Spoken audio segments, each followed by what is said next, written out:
All right, thank you so much. And as always, feel free to go home and do your homework and go to bed nice and early. And thank you again for all of your work this year.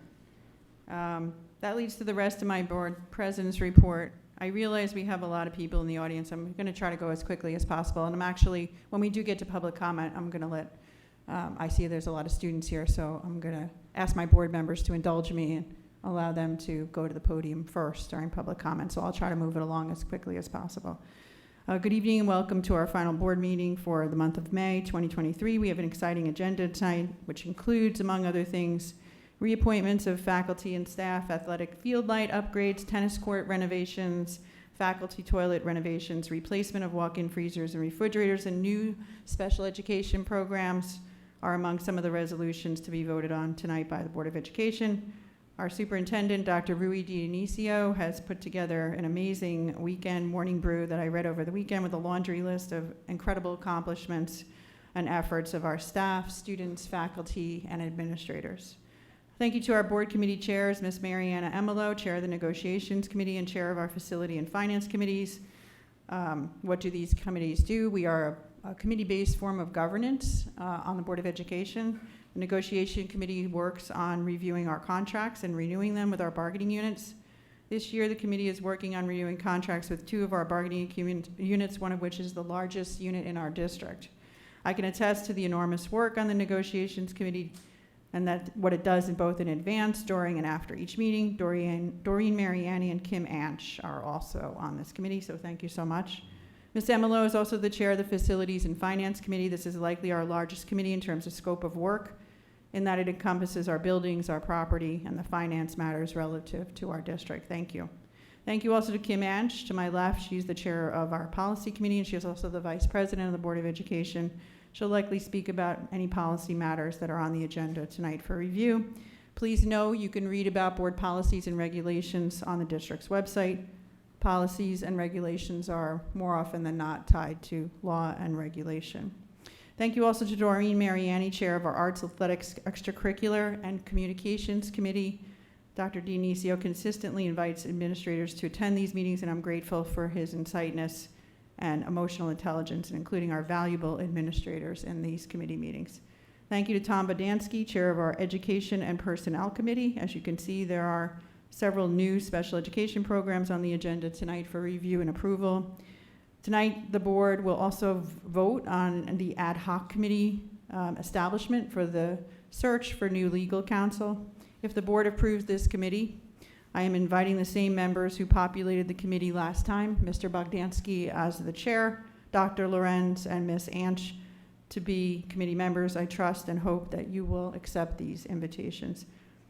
With respect to the appointment of new counsel, please know Dr. Dionisio and I have enjoyed working with the Bush Law Group ever since they were appointed in February. After a search conducted by the ad hoc committee, they are knowledgeable, professional, and available to all of the district's needs. As you may recall, the superintendent recommended them to the board, and the firm was unanimously recommended to the board by the ad hoc RFQ committee, which was peopled by the same persons that I just announced a few moments ago. I expressed at the last meeting that the board was happy with their services, and we have thoroughly enjoyed working with them. There seems to be an unusual amount of interest in the Bush Law Group's resignation by a reporter. Typically, it's not my style to give radio time to one reporter, especially one who does not do her homework. And I do wish to respond to the false allegations that she wrote in the story earlier today about me to protect our district. First, the board did not hire any individual lawyer at the Bush Law Group. We hired the Bush Law firm. We did not hire Adam Weiss, as the report falsely reports. Secondly, there are several attorneys at the Bush Law Group who work on matters with the board, the superintendent, and the director of special education, and any other designees that the superintendent wishes. In addition, this is not the only law firm that works for the district. We have other law firms that work on various matters for the district. The reporter falsely reported that there's a 65-page legal bill for $55,000. This is false, Mrs. Stoltz. There was a 22-page invoice for the month of February in the amount of $12,000. There was a 62-page invoice for the month of March in the amount of $43,000. Ms. Stoltz, please investigate and do your job before you report on the district and you harm our students and our staff, faculty, and staff with your false reporting. It's against the journalist's code of ethics to write a story without consulting with the people that are going to be quoted or even referred to in the article. Mrs. Stoltz did not contact me before she reported on today's story. Fourth, the reporter reports falsely that I was questioned over 33 hours of time spent on the phone with Mr. Weiss. Had she done her investigation like any good reporter does, she would have learned that there are no narrative entries that actually individually delineate phone calls. There's no way to ascertain how many hours I did or did not spend on the phone with board counsel. She should investigate. Every reporter that I've worked with in my capacity as a charity leader in the community for the past 15 years, as a lawyer for 38 years representing large international companies, and as a professor, they all call me before they write a story, and they investigate, and they report that.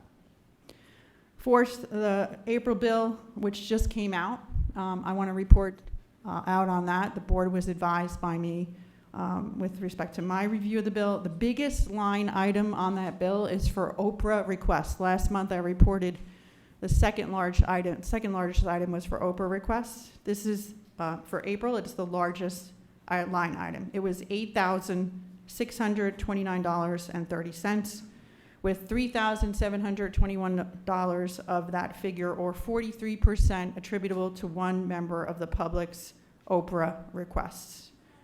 This $3,721 figure attributable to one member of the public, for example, just to put it in perspective, is more than double the amount that we spent just on consultation with our attorneys for labor negotiations. Combined with Oprah requests, student matters, bids, and contracts in the April bill, my name does not appear on over 70% of the invoices. 70%. My name does not appear. Ms. Stoltz also falsely reported that Mr. Fogarty's contract was not renewed, and the board gave 30 days notice to him. This is false. Mr. Fogarty's contract was renewed. He still works for the board. The board approved checks made payable to him for every month for the past few months. One check was for his work for January, which was in the amount of $17,333, and that check was made payable to him on March 27, 2023.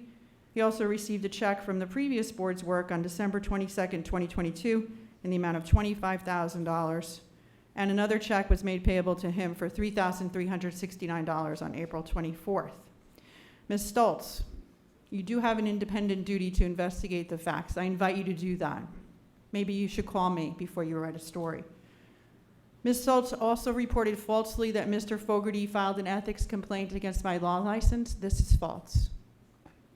Ms. Stoltz also falsely reported that construction was not part of the firm's billing. Construction and public bidding is part of the law firm's billing. She wrote a false article. For the last 2 months, the district was billed $2,142 by the law firm for bids and contracts, and $4,437 for other bids and contract works. Where are all your questions, Ms. Stoltz, about students, programming, construction projects, special education initiatives? Do you know that the board voted unanimously at the last board meeting to improve the entire agenda? Let's go back to the resignation letter that we received on May 12th, 2023. I'm going to make a motion right now to release that letter to the public, and I need a second for my motion. So moved. Ms. Demetrio? Mr. Bogdansky? Yes. I'm sorry, let me just restate the motion, actually. I have copies of my motion that I want to hand out. My motion is to, quote, waive the attorney-client privilege for one time only with respect to a letter received by Dr. Dionisio and Judith Sullivan on May 12, 2023 from the Bush Law Group concerning their resignation.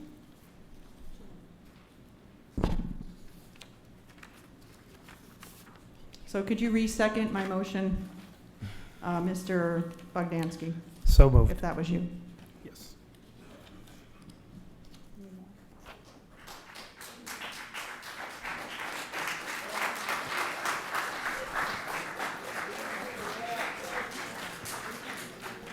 Ready? Demetrio? Mr. Bogdansky, Yes. Mr. DeLate, Yes. Ms. Amelo, Yes. Ms. King, Yes. Ms. Colacortis, Yes. Dr. Lorenz, Yes. Ms. Mariani, Yes. Ms. Anch, Yes. Ms. Sullivan. Yes, and I have copies. If you'd like to come to the podium, feel free.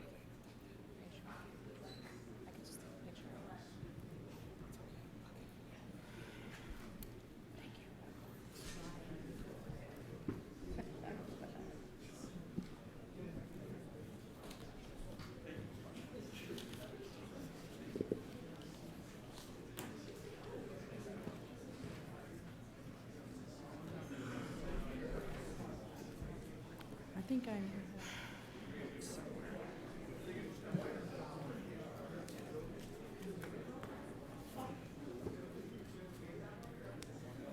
So I want to read to the audience for one paragraph in the resignation letter, which says, quote, just a few short months, we have witnessed what appears to be a marked degradation in the level of civility, trust, and respect that board members have shown one another. While our legal advice is designed to be used to protect the board and provide it with every advantage possible as it navigates a variety of complex issues, we have witnessed board members weaponizing our legal advice in attacks against each other. These types of circumstances make it particularly difficult to guide organizational clients like the board. In my opinion, this is me talking now, Judy Sullivan, when the firm was attacked by this reporter on their competencies and on their billing, that's weaponizing their advice to get me and the new board members that were elected this year to somehow kowtow or worry about articles. Let me make this clear, Mrs. Stoltz. I am not worried about your journalistic qualities and your reports. I will be here after you write these stories. Through these stories, nothing will stop this board from doing what we think are right for students and keeping our focus on our students.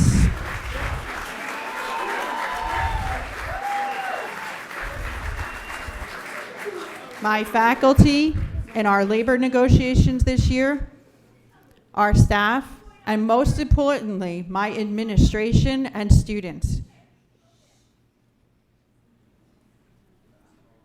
Your attempt to use a vendor, Ms. Stoltz, a law firm, to purposely denigrate me and my competencies will do nothing to help our students, faculty, and staff.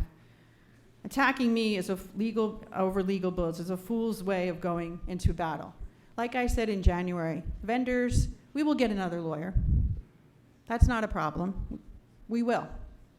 And I'm sure that they'll be just as good as what the Bush group gave. It is disruptive to get a new lawyer. I'm a lawyer myself. It's going to take time. It'll be distracting, but we will get a new lawyer. And that's, maybe you should choose something else to focus your articles on. And that, I have some housekeeping items on the agenda. So also on the podium, you're going to see this yellow page. So we've added a couple of new items. I'm just going to read them out loud for the persons that might be listening on the television or on their computer. I'm sorry. So there'll be 1, 2, 3, 4, 5, 6 new personnel matters, P12 through P17. P12 is moved to approve as recommended by the Superintendent of Schools, District Director of Technology job description.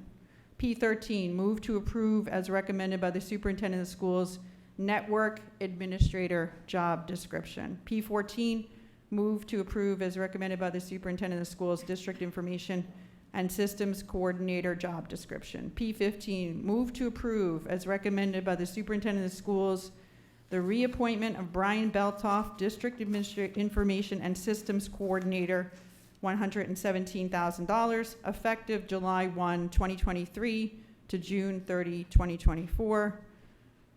Move to approve as recommended by the Superintendent of Schools the change in assignment for James Dunbar, District Coordinator of Instructional Technology, $93,630 to Network Administrator, $103,630, effective July 1, 2023 to June 30, 2024. Move to approve as recommended by the superintendent of schools the change in salary for John Chang, District Director of Technology, from $142,600 to $148,600, effective July 1, 2023 to June 30, 2024. Also on this new agenda, this addendum is an addition to operations OP10. I'll read that one out loud. Move to approve is recommended by the superintendent of schools the following. Whereas Alex Rossetti commenced legal action against the Arapahoe Indian Hills Regional High School District Board of Education, quote, board, quote, in the Superior Court of New Jersey, Bergen County docket number BERL-001383-23, and whereas the board believes that it is in the best interest of the district to resolve a portion of the aforementioned litigation by way of a negotiated settlement. Now therefore be it resolved that the board approves the partial settlement of the instant litigation in accordance with the terms of the negotiated settlement agreement. So I will be adding this to the agenda for us to vote on. I think there was one more housekeeping thing I was supposed to do. Or is that it? Okay. What? Yeah. Okay, so then moving on with our agenda, next is